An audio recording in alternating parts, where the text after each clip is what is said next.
हो पेट्रोल मत यूज करो, एक तरफ आप कहते हो कि सोना मत खरीदो, और देश का प्रधानमंत्री अगले दिन विदेश यूरोपीय टूर में जाकर घूम रहा है और मेलोनी को टॉफी खिला रहा है। इससे साबित होता है कि पूरी तरीके से आपको गरीब आदमी की परवाह नहीं है, कमजोर आदमी की परवाह नहीं है, किसान की परवाह नहीं है, मजदूर की परवाह नहीं है, और हमारी बहनों की परवाह नहीं है। दूसरी बात, अभी नीट का एग्जाम लीक हो गया। नीट का एग्जाम, कितने एग्जाम लीक हुए अभी तक? जहां तक मेरी जानकारी है कि 89 89 जितने एग्जाम्स हुए हैं उत्तर प्रदेश से लेकर देश तक में लीक हो गए। लीक, ये लीक वाली सरकार है। 89, आप सोच सकते हैं कि पूरी के पूरे एग्जाम से लीक हो गए। अभी इतना बड़ा एग्जाम है नीट का, लीक हो गया। 23 लाख बच्चे, अब उनका भविष्य अंधकार में। कितने बच्चों ने सुसाइड कर लिया? एक बच्चे ने अभी वहां लखीमपुर खीरी में सुसाइड कर लिया। और कितने बच्चे अवसाद में है। मेरी छोटी बेटी जिसका नाम आस्था है, मेरी बेटी, वो एग्जाम दी थी इस बार, कही पापा मेरा निश्चित हम मैं अच्छा करके आई हूँ। अब वो बच्चे क्या किस मानसिकता से हैं? मेरी छोटी बेटी, आप सोच सकते हैं कि जो बच्चों को सालों साल तैयारी कराते हैं माँ बाप, बैंक से लोन लेते हैं, घर किसान जो है अपना जमीन बेचता है, और वो बच्चों का आज एग्जाम कैंसिल होता है, लीक होता है। इसके जिम्मेदार कौन है? इसके जिम्मेदार अगर कोई है तो देश के प्रधानमंत्री नरेंद्र दामोदर दास मोदी। इससे साबित होता है कि ये लोग देश के गद्दार हैं और देश के लोगों के साथ गद्दारी कर रहे हैं और देश को बर्बाद कर। अभी आप देख सकते हैं एक बेटी जो नीट महोबा की बेटियां है, उसको नीट एग्जाम के अंदर वो शामिल होने की तैयारी कर रही थी।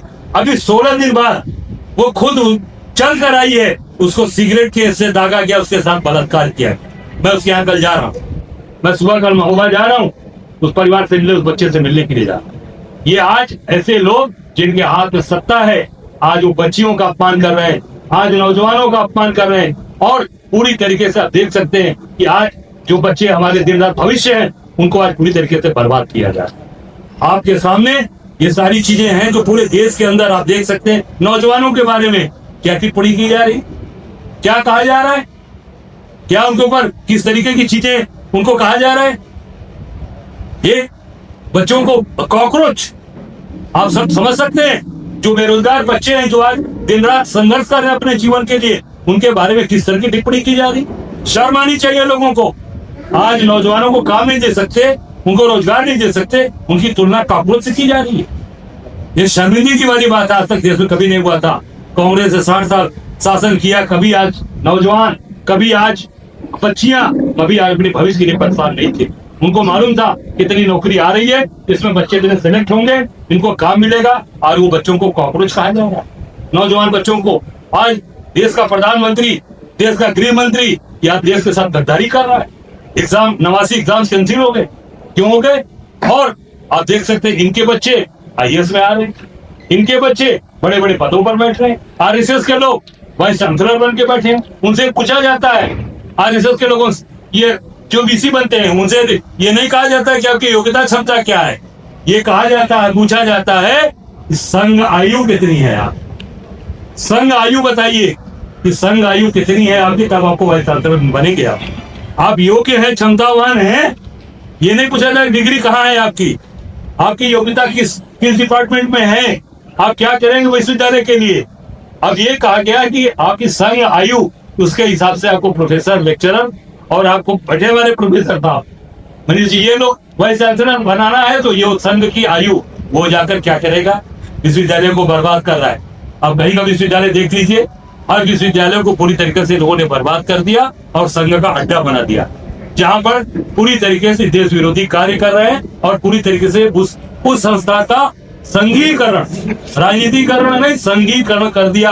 बनारस जैसे BHU, जिसको पंडित मदन मोहन मालवीय ने भीख मांग कर लोगों से उस विश्वविद्यालय को मंगाना था। राजा साहब से जमीन की भीख मांगी, काशी नरेश से लोगों से भीख मांग के वहां पर उन्होंने पूरा काशी विश्वविद्यालय को खड़ा किया, और वो संघ का पूरी तरीके से संगमय हो गया, संघ का बड़ा अड्डा बन गया।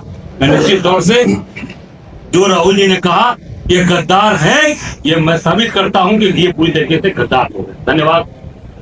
अजय राय जी, कल अखिलेश यादव ने प्रेस कॉन्फ्रेंस की, उसमें उसने बताया कि 2027 में चुनाव होने वाला विधानसभा का, वर्चस्व और वंचित के बीच में लड़ाई होगी। वर्चस्व यानी जिसको भाजपा लीड कर रही है और वंचित जिससे अखिलेश यादव लीड कर रहे हैं पीडीए। कांग्रेस कहाँ पे है जगह? देखिए, मैं तो नहीं कहना चाहूंगा कि आज दलितों की बात, पिछड़ों की बात, गरीबों की बात, सामान्य गरीबों की बात और अल्पसंख्यकों की बात अगर कोई कर रहा है वो हमारा नेता आदरणीय राहुल गांधी जी कर रहे हैं, जिन्होंने ललकार कर कहा कि ये लोग देश को बर्बाद कर रहे हैं, देश के गद्दार लोग हैं। ये केवल राहुल गांधी जी पूरी ताकत और दंडा है।